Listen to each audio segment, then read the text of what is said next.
Hello and welcome to my channel. I hope you enjoy the story. This was written by a real human.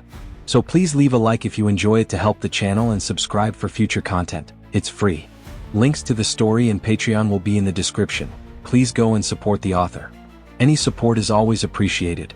If a human narrator would like to narrate my stories, please contact me. I write these in my spare time between work and my children and just don't have the time or quiet space to narrate them myself. I hope you can understand. Thanks for your time, and again I hope you enjoy the story. And for the love of everything YouTube, this is literature, so please leave my channel alone. Let's get into it, folks. No, this isn't happening again. Lori cried as she watched in abject horror as the space battle raged outside Frim habitat. Thankfully their new home was just entering Mars' shadow in its set orbit, so the battle seemed to be heading away from them and towards Earth and Luna. Please no. She pleaded to no one in particular. The image of the dropship landing on Mars had brought back memories of Farsi's invasion, of the great cities burning. This was the worst possible scenario she could have imagined. Her home planet had fallen only days after the first Viril dropship had successfully made it through her people's navy and planetary defenses. The damn Viril and Broodlings had multiplied at an uncontrollable rate, and now they were here. She let out a mournful keening sound, low as she began to cry. "Oh dear, please stop that nonsense," said Gina, chiding her gently as she wrapped her in a hug. "Don't you worry now. This will be dealt with in short order and everything will go back to normal." Lori couldn't believe how calm her mother-in-law was.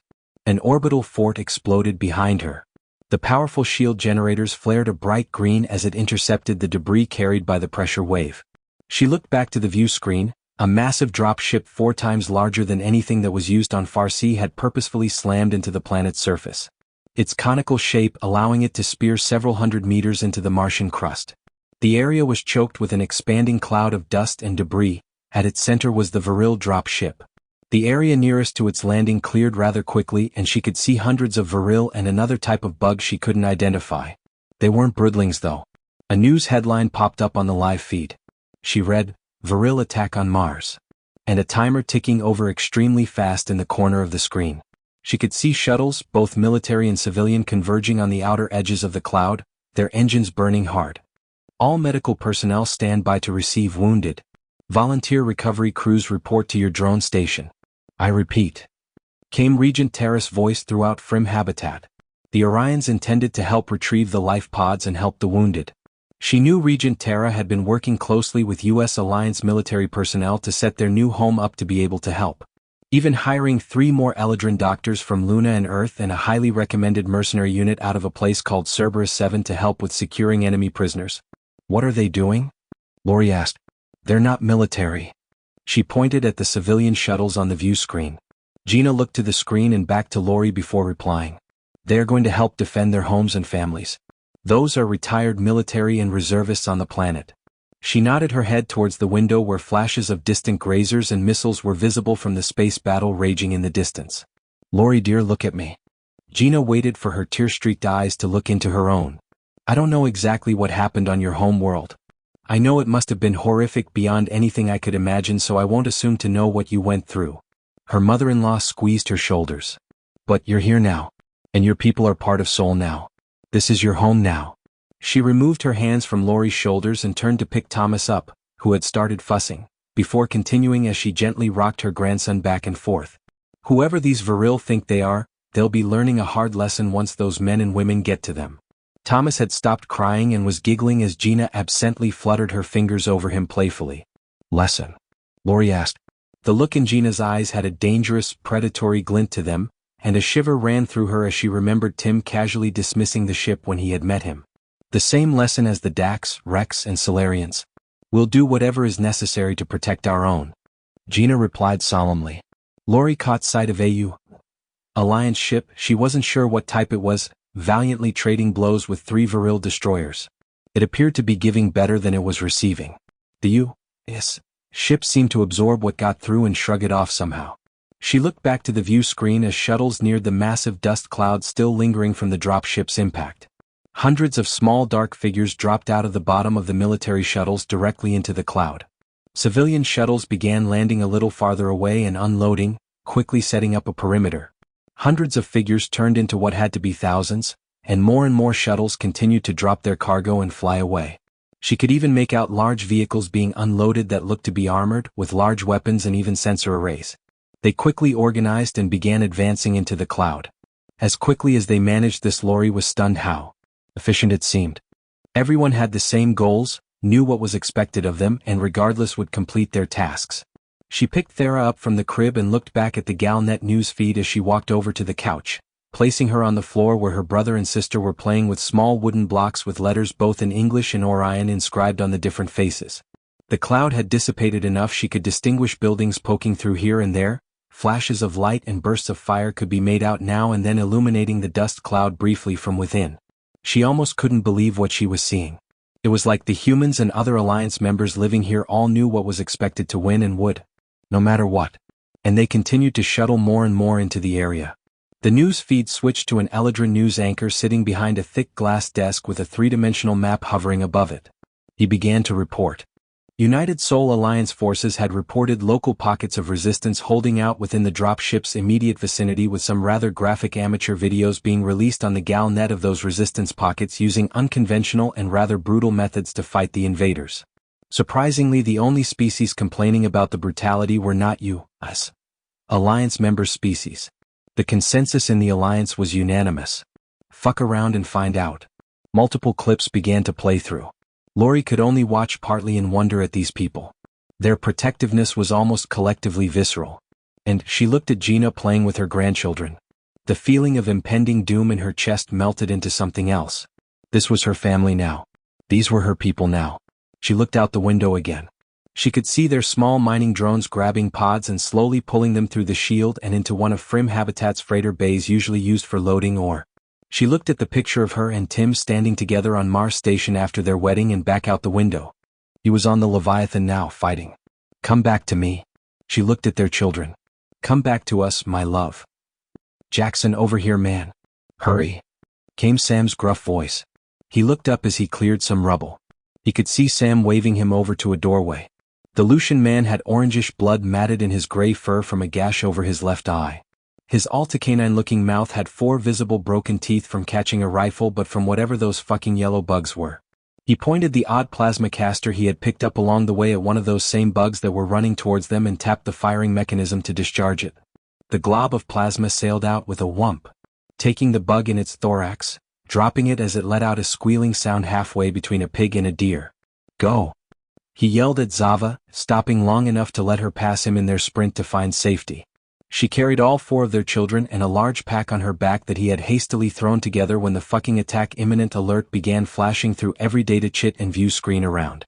They had run into trouble almost immediately. Zava and the children had been separated from him by a collapsed wall. He was making his way around the building when he felt worry flare through their link. She had managed to kill 2 viril and 5 of the yellow bugs, but received 2 deep wounds to her abdomen that still burned. He could feel both of them himself, but she ignored it. When he pressed the issue, she just smiled and said it would be okay, not to worry. But she had started sweating profusely shortly after and still refused to stop. We need to get to somewhere safe. I can only hold this off a little longer, Jack. He had tried several times to get more out of her, but all he could get was, I won't be able to move for a while, Jack. I'm sorry, I can't stop it anymore. They had run into Sam and his family a few miles after that conversation. After traveling with each other for a while, had gotten separated by a large enemy force. He was glad they had found each other again. Sam was a competent retired soldier and quite old for a Lucian. He had seen the man use his large curved knife and pulse rifle firsthand though, and knew Zava and the children stood a better chance traveling with his daughter and grandson than by themselves. He refocused his cybernetic eye, zooming in on a rather large yellow insect trying to move from building to building under cover. Whump. Another blue glob of plasma sailed out, catching the bug on its right side. 3 of its leg joints disappeared as it flopped around on the ground. Glass crunched under his boots as he turned to sprint the rest of the way through the doorway. As he hit the wall inside, he could hear Zava panting heavily a little farther in the building's hallway. Everyone okay? He asked. Yes. I just need to rest for a moment. Zava replied, gulping in air even as she checked on their children. They were secure in the slings she had spun before their move to Mars. It had taken them a week to finally find an apartment.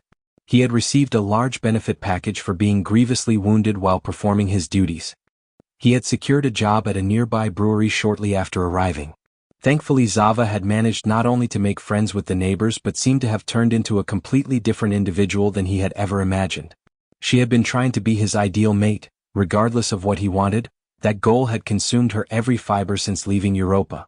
Sam leaned out of the doorway again and let a few rounds fly down the street toward a small cluster of enemies. A squealing sound told them he had hit one of them. "We need to keep moving, Jackson. We observed a large group of these yellow bugs moving this way from the east." He absently wiped a drop of orange blood off his brow with the back of his hand and continued. "There's some heavy fighting going on at that big cathedral over in that direction." He bobbed his muzzle southwest. "A group we ran into a few streets over tried to get us to go with them. I don't think they made it," he said solemnly, shaking his head. "We need to go quickly," Zava said suddenly, a look of horror etched on her face. I can feel something bad coming, Jack." She pointed south, back down the street they had just crossed. "I think they're figuring out humans aren't compatible. There'll be a backlash soon when they cut the already ruined sisters loose. They have already stolen human DNA and integrated it with their own." The urgency she put through their connection caused him to hurry to her side. He placed a hand on her shoulder and felt her calm considerably. "It must be getting bad if you're reacting like this," he said, giving her shoulder a gentle, reassuring squeeze. "There's a tall building close to the open dome near the hub. We need to work our way to it if we can. It's not much farther." Sam nodded. "We can get a better picture of what's going on from a higher vantage point anyways." He turned to his daughter and said, "Abius, keep Din close. This way." He moved past Jack and Zava, Abius and Din right on his heels. Zava moved to follow and he brought up the rear as they hurried through the hallway of the building and out the other side, crossing the street into an alley one by one without seeing an enemy. They continued making their way through the sprawling ruble-strewn cityscape, with only minor resistance when Zava suddenly let out a yelp. They could see the building they were headed to, but a large group of yellow bugs stood between them and their target. At their center was a large viril with intricate white markings Jack would have called tribal tattoos if they weren't glowing slightly. Zava was frozen, a sense of dread washing over her at the sight. It was motioning and gesturing violently, but one of the yellow insects was moving irrationally, shaking its head and chittering even louder than the others near them. Then suddenly the viril with the white tattoo's chest erupted in green blood and ichor. Its body was thrown several feet backward as the sound of a high-powered slug thrower echoed through the streets and alleys in the area. A screech erupted from the yellow bugs and they staggered around as if stunned. "Now!" yelled Zava. "While they're disoriented. They are expecting us." The feeling of dread that had been there in the link was gone, replaced by, was that hope? He couldn't tell without focusing and he couldn't right then. He didn't hesitate. Launching himself 5 quick strides forward and rapidly tapping the firing mechanism, the plasma caster let out a whump, whump, whump as he targeted the nearest insects. Blaster fire erupted from the building as well. Sam stepped up beside him, his pulse rifle rapidly cycling as he emptied its core and slapped another in as it spun out. "Abius, Din, stay close to Zava," Sam called as they started pushing forward. Another shot rang out as they rushed across the street and up a small plaza. Jack noticed another group similar to the one they had initially encountered was charging down the road toward them at a very fast pace. From the building entrance came a, "Hurry! We've opened the barricade. Run!" And so they did. Zava was barely small enough to get through the opening, physically dragging Abius and Din right behind her. He could see Sam take a hit from an enemy pulse rifle. The man staggered forward from the impact. He didn't slow down, instead he ducked under the Lucian's arm, grabbed his odd knife belt for a grip and sprinted the last 10 paces to the barricade before shoving him through. He came through right behind him as he let another round loose with a whump. Then all hell broke loose, both inside and outside the building. A shuttle screamed past overhead, low enough he knew it was a Terran drop ship. In moments it went quiet outside the building. He could hear loud explosions not far away. He guessed the Marines had started landing finally. "Kill it!" came a cry. Multiple explosions started walking down the street outside. "We've been breached," came another as panic began to set in and the distinct sound of a pulse rifle spooling up could be heard. Jack could see the young man in tattered clothes as he began to raise his rifle, its barrel coming up to point at Zava. Abius stepped in front of it. He could feel the panic flare through their link and he knew he wouldn't make it in time to save her. "Stop!" came a clear, deep voice from the stairwell above them. Everyone stopped as their attention snapped upwards to the man who had spoken. He was huge, Jack noted.